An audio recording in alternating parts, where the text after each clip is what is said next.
Hello and welcome to Express Sports Podcast. You're listening to Game Time with me, Mihir Vasavda. Amit is here with us today, and thoda sa we thought we'll get indulgent today, reminisce about something that happened 4 years ago, but stays relevant, more so relevant this week, because we'll be focusing on athletics, where the World Championships will start in Tokyo this weekend, and Tokyo and athletics has a special connection in India's history because that's where Neeraj Chopra became the Neeraj Chopra that we know today. Amit and I both were in Tokyo that evening when Neeraj Chopra won the gold medal, India's first ever gold medal in athletics at an Olympics. And now when he returns, he isn't the gold medalist, but he remains the defending world champion. And he's picked up Olympic silver, World Championship silver, he's picked up dozens of medals along the way. So much so that since that Tokyo evening, which Amit and I will reminisce about, Neeraj hasn't finished outside the top 2 in any event he's participated in. So that's the record he'll be trying to protect as well as defend his gold medal. So, mera bada monologue ho gaya, Amit. Over to you. And where do we begin about that Tokyo evening 4 years ago? Mihir, I think before we get to Tokyo itself and before we get to Neeraj winning the medal itself, I think we need to little bit set the context of why it was so different. I mean, obviously Neeraj winning a gold medal was historic, but the Olympics itself was something that was, I mean, look, we've had thousands and maybe a lakh also journalists, right, who have covered the Olympics. But I don't think anybody who's not been to Tokyo can say the same that those that actually covered Tokyo can, that it was one of the most unique Olympics ever. It was one of the most unique sporting events, forget an Olympics, because I mean, just imagine that the Olympics is the world's greatest party. Japan and the Tokyo citizens are technically the hosts, and they've basically been told कि बस आपको अपने bedroom के balcony में quarantine करना है. You can't come outside. हम लोग party देख लेंगे. You're paying for the food. You are the host, but you're not invited. These were the pandemic games, as they were ultimately called, right? Yeah, you can call it pretty much whatever, like the social distancing games, because, I mean, just to set a scene, right? When Neeraj made history there must have been 30 odd Indians in the stadium itself, Mir. And I think maybe 20 of them were other journalists and maybe 10 officials and coaches and stuff from athletics. I don't know. Actually, I might feel that you're being generous with 30. I remember that evening was also when Bajrang Punia was fighting for a medal. And I remember you had said this very beautifully. You had put up the whole conundrum that people face at the Olympics and how it's all down to chance, right? You had said. And that day, काफी सारे लोग जो थे वहां पर, they thought that the chance of Bajrang Punia winning a bronze medal, which he did eventually, was higher than Neeraj Chopra perhaps winning a medal in javelin at the Olympics. And वो एक point को रखकर, I won't say a lot of people were at Bajrang, but many people had to make that difficult choice, and some then had to choose Bajrang over Neeraj, especially those who had the luxury of having, more than one reporter on ground there, or officials who then preferred wrestling over athletics or whatever. So in that setup, it was a big stadium, right? It was at 80,000 seater stadium or something like that. And in that overall, there would be some, including volunteers, security, other athletes, technical officials and all, not more than 4,000 or 5,000 people. So it was a pretty empty stadium. And the most full was the media center, the media box. And in that, a dozen or so of us from India were there,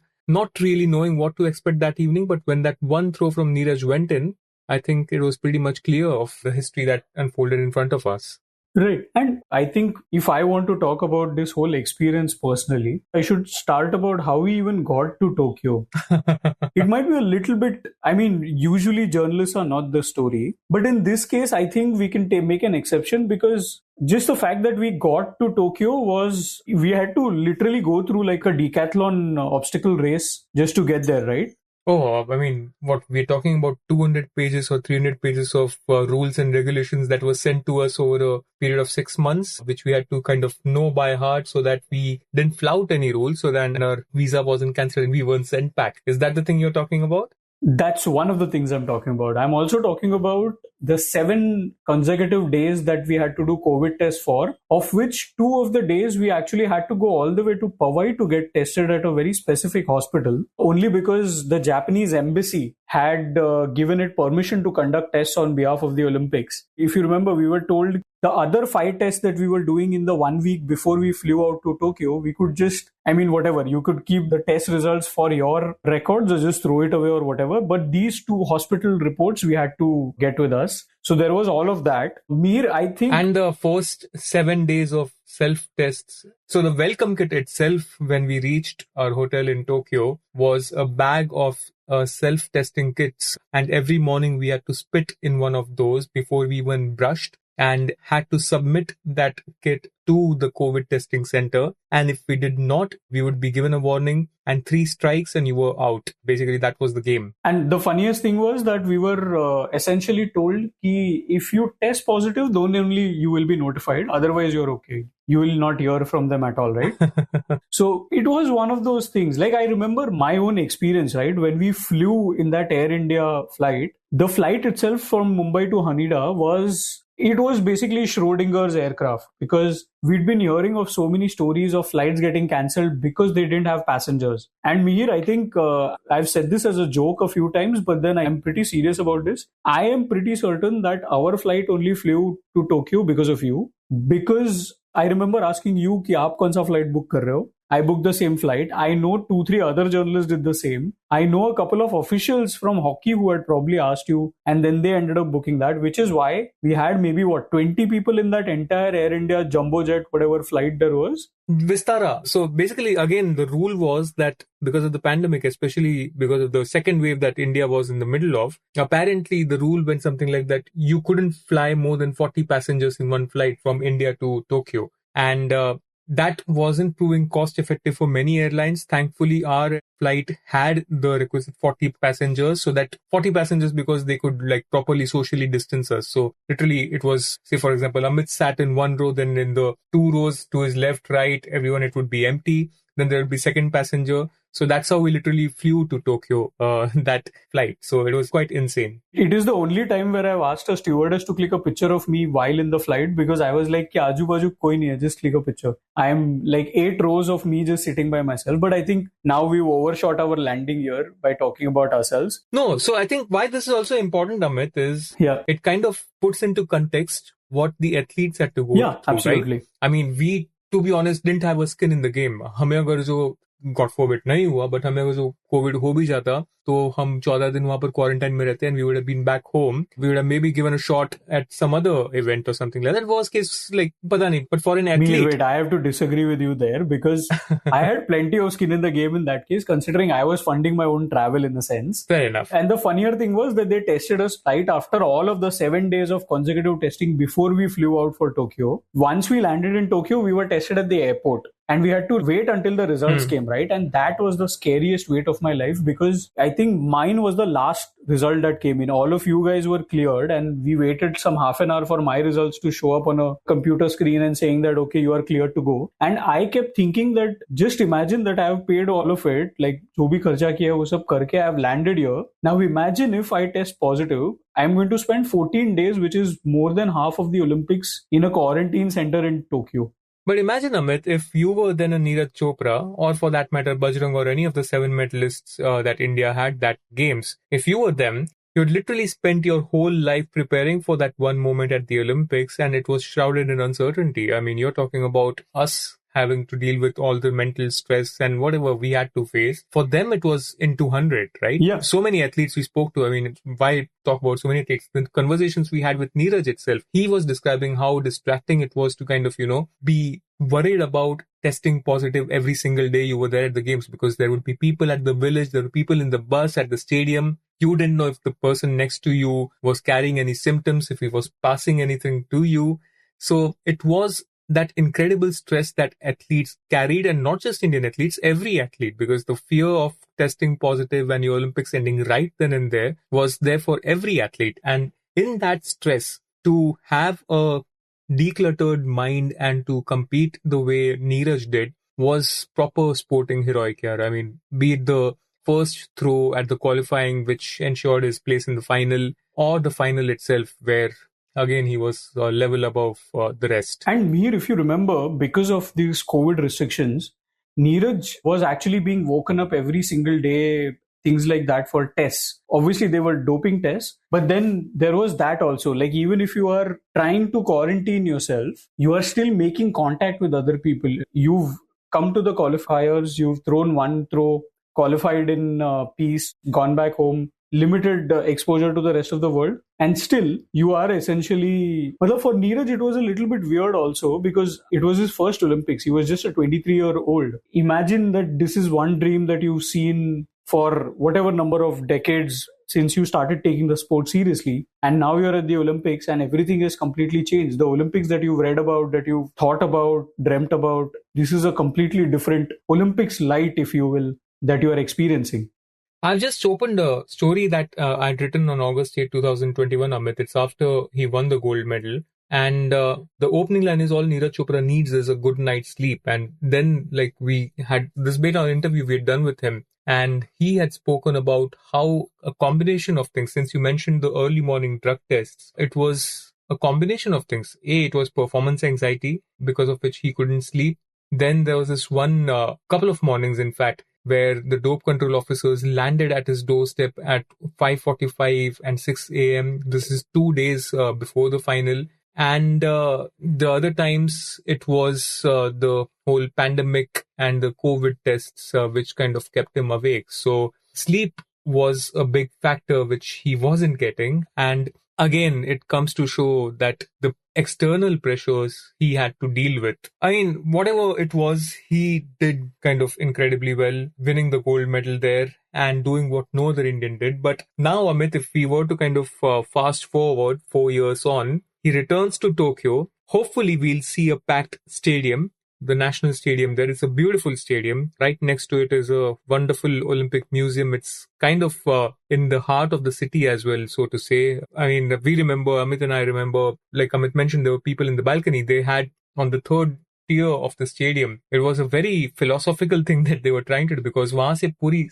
third tier of the stadium, so you could see the entire city skyline. And there was this one chair which was pointed to the direction of that entire skyline, and whoever kind of wanted to de-stress could just sit there and enjoy the view, and kind of एक आपको अलग तरीके का शांति वहां पर मिलता था. And the people staying there around the stadium could only hear छोटा छोटा जो sounds and ये होता था sights of players entering and leaving the stadium. That's the closest they got to the Olympics. So now, as the World Championships return for the first time to that stadium after the Olympics, I'm guessing it would be a packed stadium. The World Championships begin this Saturday. Javelin, the qualifying round is on Wednesday. The final is on Thursday. So it will be a packed stadium, and the experience of playing there in front of full stands would be quite heartening to see after everything that we had witnessed in 2021, Amit. Mir, I think Neeraj has already experienced full houses at that particular stadium, because 1 year after the Olympics, there was this, I think, the anniversary of the Tokyo Olympics. Oh, anniversary games. Yeah. So I think he's experienced that. So he kind of knows what they were expecting.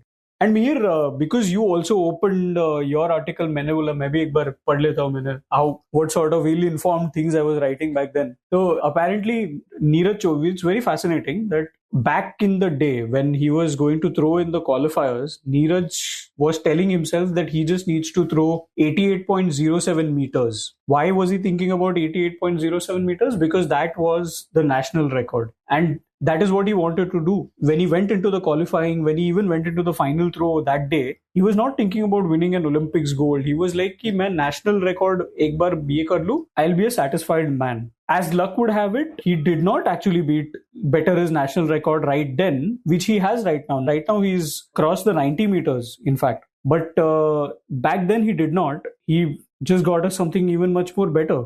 An Olympic gold. It was, मतलब क्या ही कहे वो evening के बारे में यार. This time though, Amit, I think there will be real pressure on him to, I mean, I'm not talking about defending the gold medal, but to just get on the podium, because it seems to me that I would like to think that he's a big tournament player, so he would raise his game in Tokyo. But just until now, it has been a mixed year, so to say. I think he's been talking about his technique. His coach, Klaus Bartonietz, he's no more there. And now he has gone Jan Zelezny. And Neeraj was talking about how the two techniques that the coaches have taught him, it's still kind of clashing and it's affecting the throws. And in the meanwhile, you have someone like an Arshad Nadeem who will be returning to competition for the first time in I don't know how many months. And then you have Julian Weber, again, throwing outstanding distances. So Neeraj has two people in front of him, even though he's crossed that 90-meter barrier, the 90.23-meter throw that he's had this season. There will be incredibly tough competition he'll have to encounter. Yeah, but Mir, the thing about it, Neeraj, an incredibly tough competition is. Let me just give you, because we are comparing that last Tokyo Olympics with this World Championship. When we were going into that last Tokyo Olympics in 2021, that year, the 2021 year, the 7 farthest throws had come from this German guy called Johannes Wetter. He has a personal best of 97.76 meters, right, which is the second biggest throw in javelin history. Like, he was a man who looks like he's chiseled out of granite by somebody who has way too much time and things like that. He was the only guy to, I think, breach the 90-meter mark in the 2 years leading up to Tokyo 2020. And then what happens?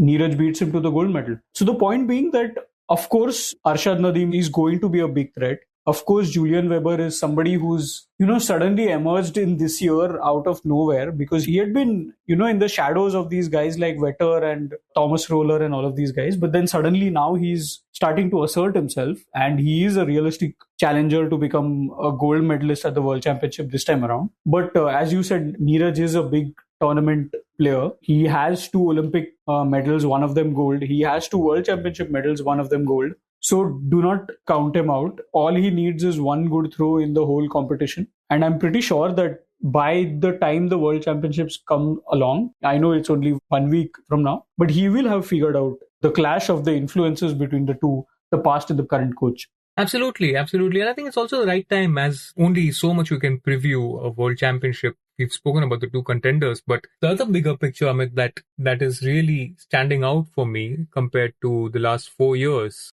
from Tokyo to Tokyo, so to say, is just the rise of Indian javelin throws, right? Yeah. Tokyo Olympics के time पे Neeraj was the only guy जो Indian javelin को, मतलब एक तरीके से, he was the flag bearer. And now when Indian team goes for the Tokyo World Championships, there will be 4 Indian javelin throws, which is, I'm just checking the entry list. It's the most number of javelin throws among any countries. हम हमेशा से Finland and Germany, and we've been talking about all these javelin heavyweight countries, but Finland has 3 throwers. One of them touches 90 meters, 89.83 Oliver Helander, and then you've got 2 in the range of 82.69 and 86.44. Germany has just Julian Weber, but India has 4. It's Neeraj Chopra, of course. Then you've got Yashveer Singh. He's had a personal best of 82.57 meters. Then you've got Rohit Yadav, 83.65 meters, and then Sachin Yadav, who has a decent throw of 85.16. Last time we had 3 Indians in the finals of the World Championships, which was a landmark moment. Do you see 4 happening, Amit? I don't think so. Maybe a little too much that we are asking, because, Mir, I think that's the one thing that happens. I think Neeraj has kind of spoiled our expectations. He's kind of given us a very skewed sense of what we should expect from our athletes, and maybe it's not usually realistic, right? Because, look, that was the great thing about Neeraj. When he went to Tokyo, it was his first Olympics. He had missed out on qualifying for Rio just by the barest of margins, by a few days, in fact. And he goes to this Olympics where you are supposed to kind of feel the nerves and all of that. But he kind of won gold, right? And I think that essentially kind of made us feel that anybody, तो कोई भी कर सकता है, मतलब कोई भी Olympics जाके क्यों नहीं, why can't they win it at their first Olympics, or why can't they enter the final at their first World Championships, things like that. I mean, I don't want to sound like a curmudgeonly uncle and a cynic, but it would be great if they can do it, but I'm not really sure if that is practical to expect of them. Do you think 4 guys can actually do it, me? I mean, reaching the final, I think yes. I think if they all kind of have a good day at qualifying, I think they can. The weather around this time of the year is usually good for throwing. It might be a little humid right now, so we'll see how that plays out. But I really wouldn't put it past them. But regardless, right? I mean, again, like whether it's 4 Indians in the final, 1, 2, just the sheer number of javelin throwers emerging from the country in the 4 years that since Neeraj has won the gold medal at Tokyo, that in itself is an incredible story. But yeah, I think if javelin is something that we've spoken about a lot in this episode. Amit, do you want to kind of venture into some of the other events that might fascinate you, interest you, that you'd be watching out for this weekend? Whatever said and done, the track and field world championships are always good fun to watch. Oh yeah, absolutely. I particularly enjoy watching events like steeplechase. Considering we used to have such great contenders competing there, has Avinash qualified, me? Or is he still recovering? He is injured, so he won't be there. Yeah. He's still recovering, right? Yeah. So unfortunately, maybe not that. But Mihir, I can't recollect. Are the World Championships the same format as the Diamond League? I mean, is it all like one big mess, or are there events happening one after the other? So this time they've spaced it out. What I was noticing is that they have spread out the events a little bit so that every event gets its own due. Okay. There'll be more events on the weekend, of course, because, that's where the maximum audience will be. So वो एक अच्छा होगा. The marquee events have their own space. Unfortunately, that's more in the case of track than on field. Yeah. So javelin might still clash, and we hopefully the broadcasters will focus on Neeraj. वरना हमें यार वही सब देखना होगा live ticker पे नीरज ने क्या मारा and all. That's the most frustrating part about following Neeraj Chopra in the last 4 years is, as for some reason, live throws कोई दिखाते नहीं है broadcaster. I think that's something has to be addressed. I don't know why it hasn't been picked up so far. Neeraj ka 90-meter throw was something that very few Indians could see it live, and when I say very few Indians, it's only those Indians who were at the stadium in Doha could see it live, and then all of us had to watch the rerun some few minutes later. But yeah, I mean, that's one rant that I had to kind of get it out of my way.